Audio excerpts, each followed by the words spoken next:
What's up, y'all? Welcome back to the channel. Hopefully everybody's doing well. So I wanted to speak on something. So I remember in 2016, right?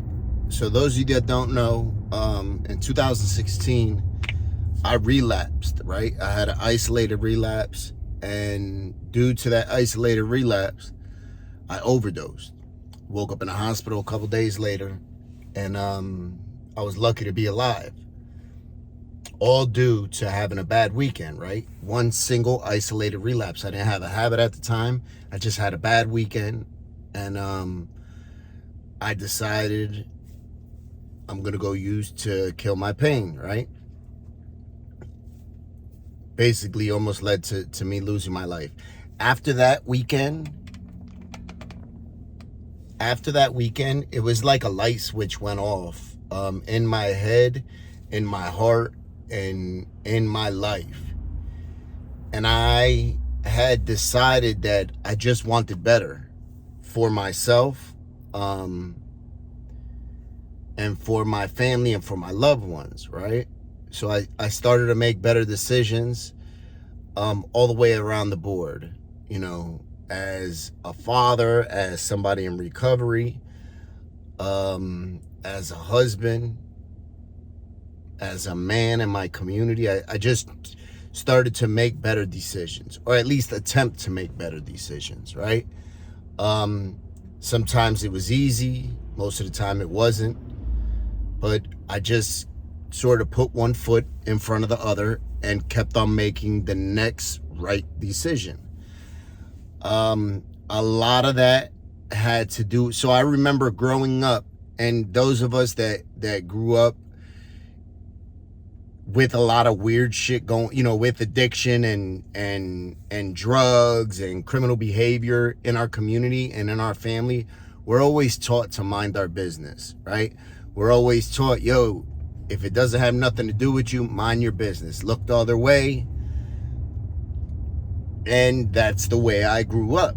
I was taught that the only thing I sort of should care about is what happens in my house, right?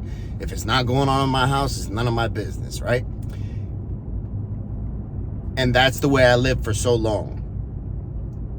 And having that mentality is what fucks up so many of our communities, because we'd be like, it's our neighbor getting high. Well, that don't got nothing to do with me. That's none of my business, right? It's my neighbor putting his hands on his wife. Don't have nothing to do with me. That's none of my business. That's their business, right? That's what leads to so many communities falling apart and being cesspools that we tend to see all over the place. Not just in Kensington, not just in New York. You know, we see whole communities that are shot, that it's going to take years and years and years of rebuilding and healing to get those communities back on track, right? So I said, you know what? I'm going to treat everybody as if they're my family, right? So I started to say, okay, if I don't want for drugs to be around my family, I don't want it to be around my next door neighbor's family, I don't want it to be around the person down the block, on the next block, the person in the next city over. If I don't want it for my family, I don't want it for your family. That's the way I started to look at things, right? And that's the way I started to move. If I didn't want it for my family, I don't want it for your family, in every single aspect, right? And I kept on doing that. And there'd be little things that I would do going on about my day that I think would help to push that agenda forward, right? If I didn't want it for my family, I didn't want it for your family. So when I see somebody, those of you that have been on the channel for a long time know that I treat the man laying in the gutter the same way I treat, you know, the CEO of a company. I'm always respectful and loving and kind to anybody I come in contact with. You literally have to lose that. I'll give that to you, those three things: my love, my respect, and my kindness. I will give to you. You have to lose them. right? Some people say, oh, you got to earn my respect. Not me. I'll give it to you. It's up to you to lose it. If you lose it, it's gone. You won't get it back, right? So that's the way I started to live my life. And I realized that by coming in contact with a lot of people and always being genuine and being caring, that had a big effect on them. It was like, damn, I don't even know this guy, but he's treating me better than some of the people that I know and some of the people that are supposed to love me and want the best for me, you know. And that carried over to different aspects of my life. It led to me being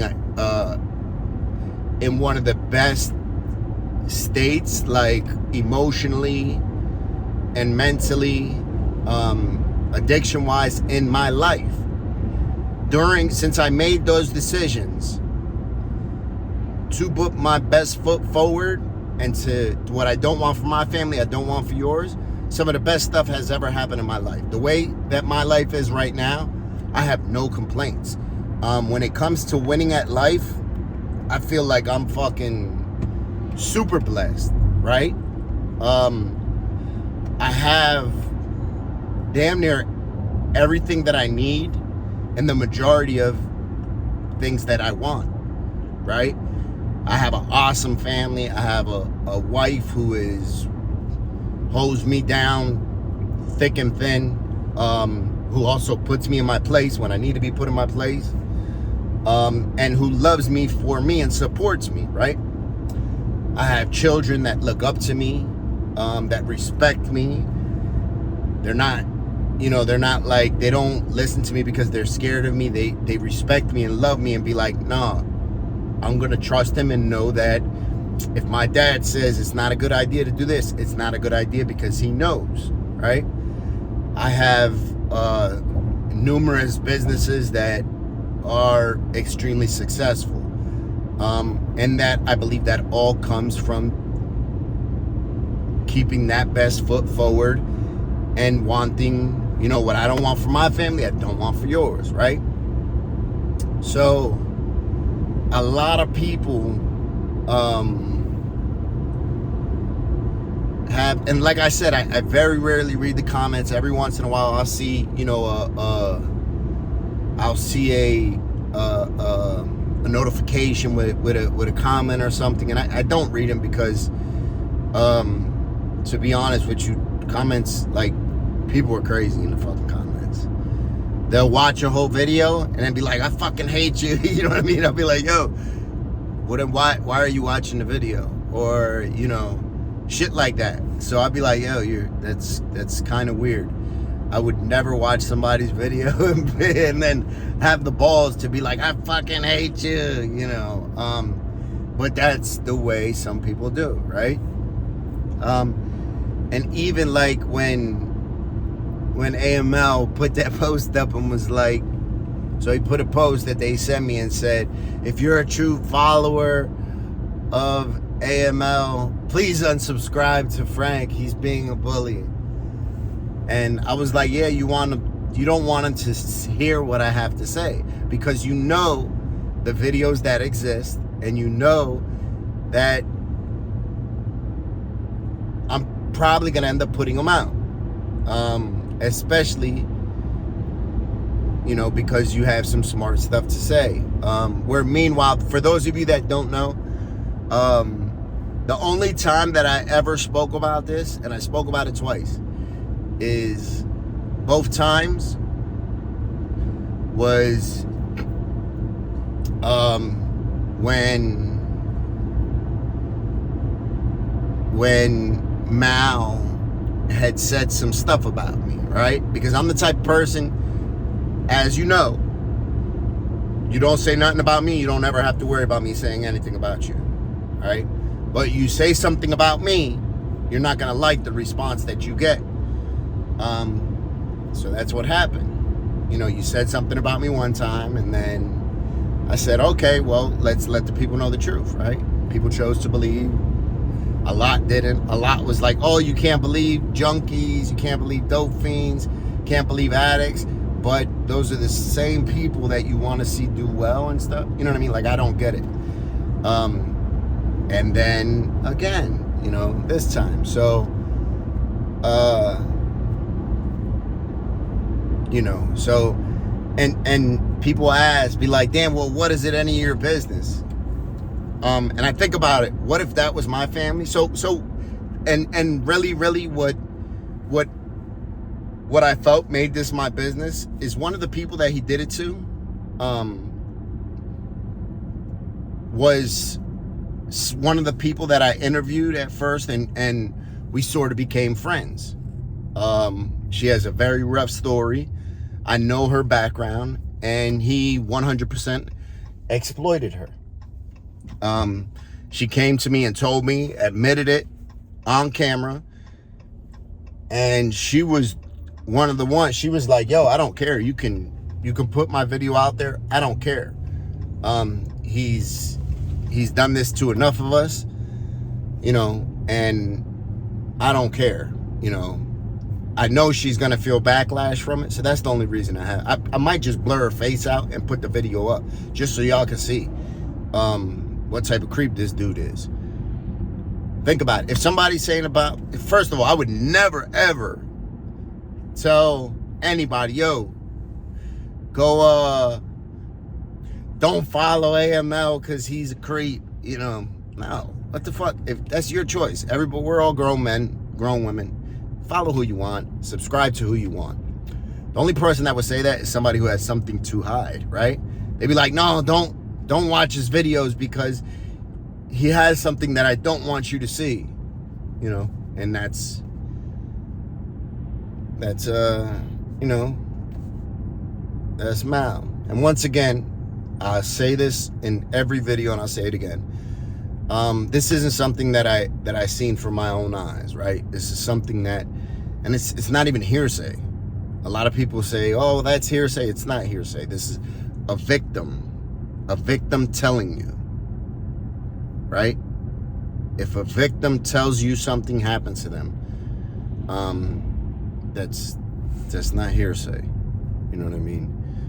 A lot of people, I don't know, we got a whole bunch of lawyers and shit in the comments, and, you know, just think about it, right? If this was your daughter, if this was your mother, if this was your sister, if this was your niece, if this was you, would you be all right with it? All right? Would you be all right with somebody coming to you or your loved one and telling you, look, I want to help you. I want to help you, right? And they let their guard down.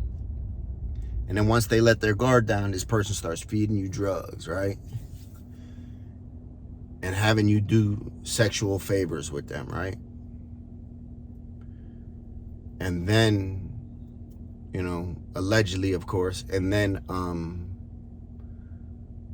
when they're all done with you, they tell you, yo, you gotta go, right? Or they just keep on doing it, you know? And then you get the strength to stand up on your own 2 feet, right?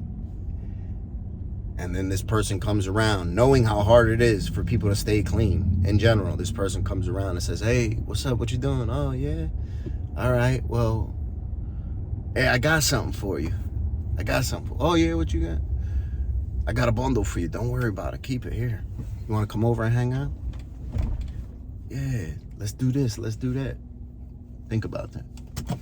If you're all right with that, if you can answer that question and say, yeah, it'd be cool if that happened to my daughter or my cousin or my sister. If you'd be cool with that, then cool, good for you. You're not going to say that, though. Nobody's going to be all right with that. So that's all. Remember to be kind, loving, and patient. And that's all. Have a great night, y'all. Gotta give. It's a rich thing.